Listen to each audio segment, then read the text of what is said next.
Our next question comes from Aman Alam and Kalvausha. It's a two-part question. And it starts off with, so Governor Rajan, what are your views on alternate currency like Bitcoin? And do you think that they will ever be stable enough to replace regular currency? And the second part is that, do you think that shifting away from paper currency is an important objective, and what policies can encourage greater use of electronic or plastic currency, especially in India? Okay. So first, should we shift away from paper currency?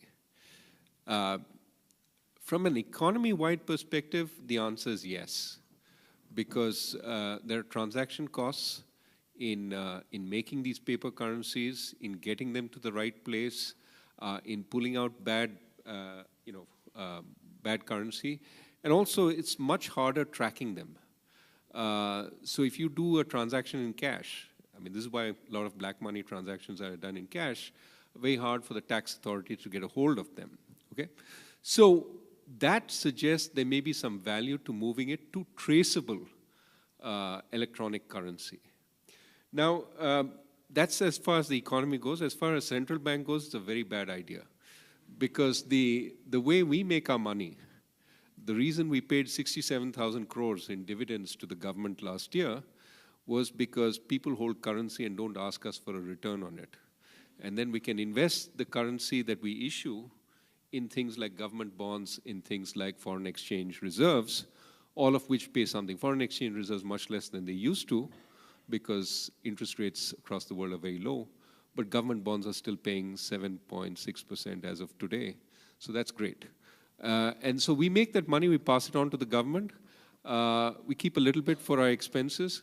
If we moved entirely to electronic currency, that revenue, which is called seniorage revenue, would disappear. And we'd have to ask the government to finance us rather than us financing the government.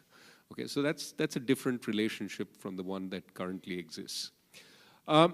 As far as non-traceable currency, decentralized currency of the kind that Bitcoin represents, essentially the most important aspect of Bitcoin is the decentralized ledger.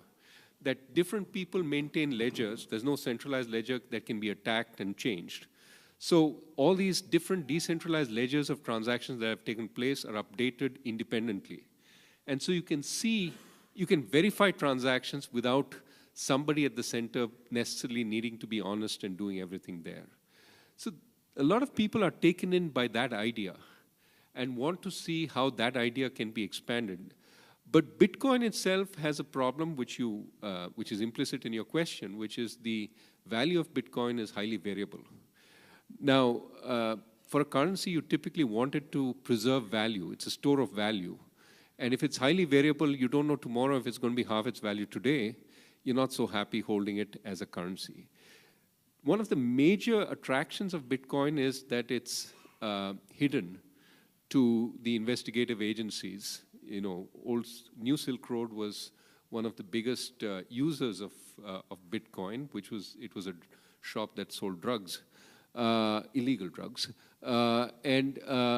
So that aspect of these electronic currencies goes entirely against the aspect we want, which is that it should be traceable so that we can actually tax those transactions. So I don't know how this will play out. We certainly can issue a variety of electronic currencies. In a sense, your credit card is a form of electronic currency. But over time, there will be competition between the decentralized currency and the centralized currency. My sense is ultimately, either it has to be very useful for transaction costs, or we have to set up something that looks like a central bank to manage that currency. Otherwise, people will not have confidence in the value of that currency. So we may be back to where we started eventually, but let's see. Thank you. We're going